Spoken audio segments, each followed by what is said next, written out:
Konnichiwa. Today we're going to talk about something we've never talked about before, which is the overall global cosmic structure of Japanese. We've touched on it in the past, but I've never talked before about its totality, and there's a reason I didn't do that, which we'll come to in a minute. What we're going to talk about starts out with something you already know about, which is the stem system. If you've been following my lessons at all, you know that there is no conjugation in Japanese.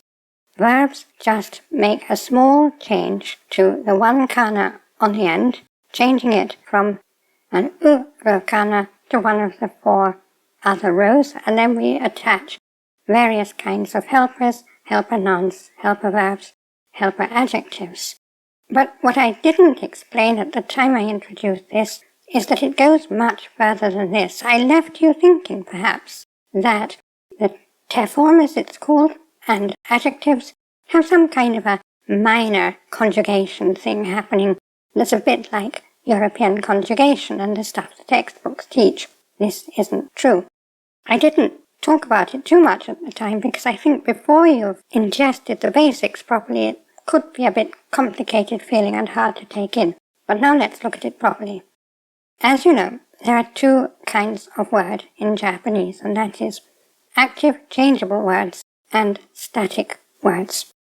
Active changeable words consist of the three kinds of words that can make the engine of a sentence, that's to say, verbs, adjectives, and the copula. Static words are nearly all nouns, and they never change at all. They can't change in any way. Now, all the words that can change in exactly the same way. We have to know two things about them. The first is that nothing changes in the base form of a word except the last kana. That's the uro kana in a verb or the I in an adjective. Nothing before that can change. That's as fixed and settled and inert as a noun. It's only that last kana that can ever change, and that can then have things attached to it. The second thing to know is that they all change according to the stem helper system. So although I introduced the te form as if it was a form, a kind of morphing or conjugation of the whole word, it is in fact a stem helper system of its own.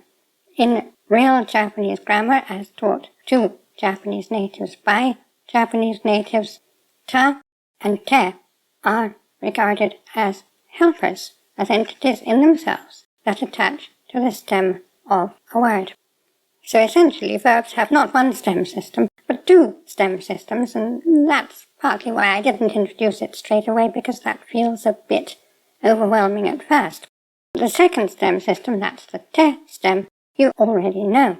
We'll go over it briefly. There's the utsu-ru group, and that changes the last kana, utsu-oru, into a small tsu, and then we can add the ta or the te. There's the nu-bu-mu group. This changes the last kana, nu, mu, or bu, into n, and the influence of the softness of those kana and of the n itself affects in a euphonic manner the te or the ta, turning them into de or da. Ku and gu turn into I, and we're going to notice in a minute that this relation between I and the ka-ro kana, kakiku kekko, is something that continues to play a role in adjectives. We'll look at that in a minute. Ku and gu turn into I, and in the case of gu, that tension on the ku, that soft sound, again has a euphonic effect on the te or ta that follow it, turning them into de or da. And finally, su in the te form does exactly what it does in forming the I stem in the regular stem system. It becomes shi. So, there we have the second verb stem system, the te stem, and we use this not only for te and ta, but also to add helpers like the conditional tara and tari. So what about adjectives? Adjectives also have their own stem system. Adjectives, in fact, have four stems. You can form adjective stems by dropping the I, just as we drop the ru in ichidan verbs, or by changing that I to one of three ka-ro-kana, ka, ke, or ku. And as we said before, there's a relationship between ka-ro-kana and I. So, with the test stem of verbs, with verbs ending in ku, the ku turns into I, and the same with the tentem version gu. So we have 4 stems for adjectives, dropping the I or turning it into ka, ke, or ku.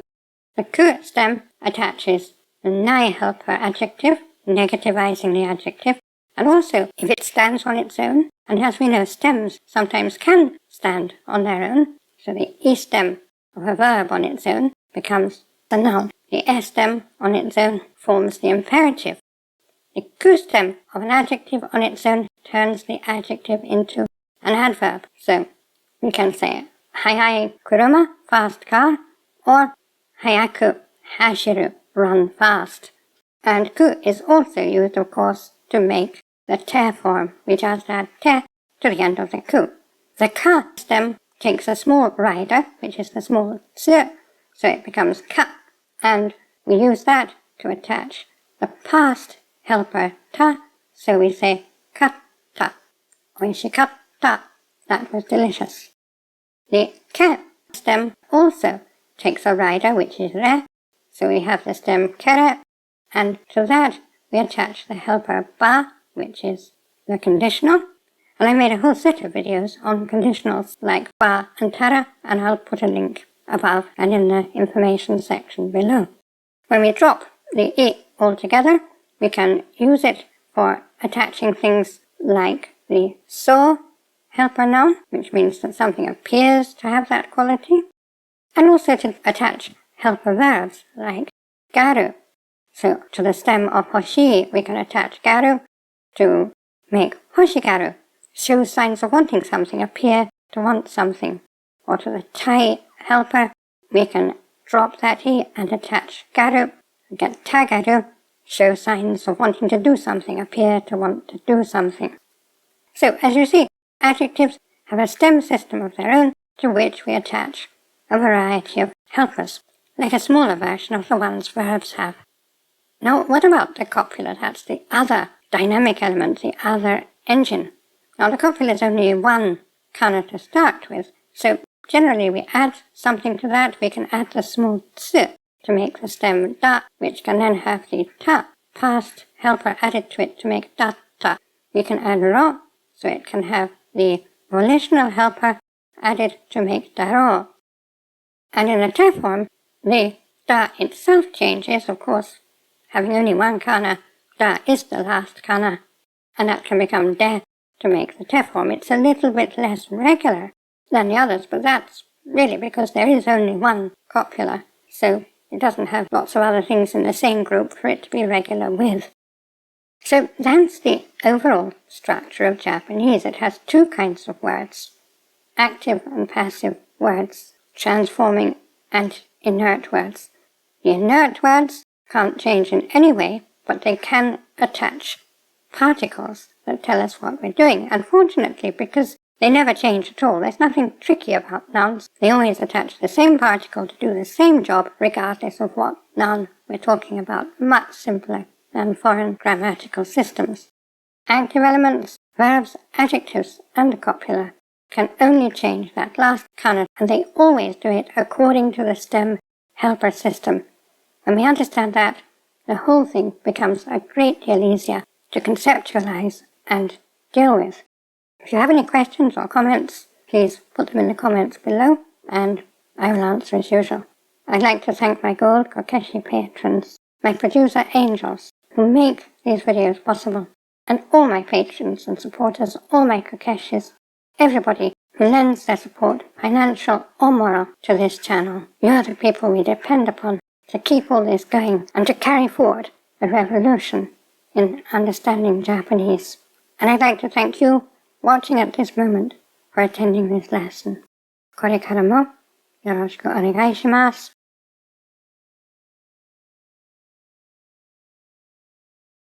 Class dismissed.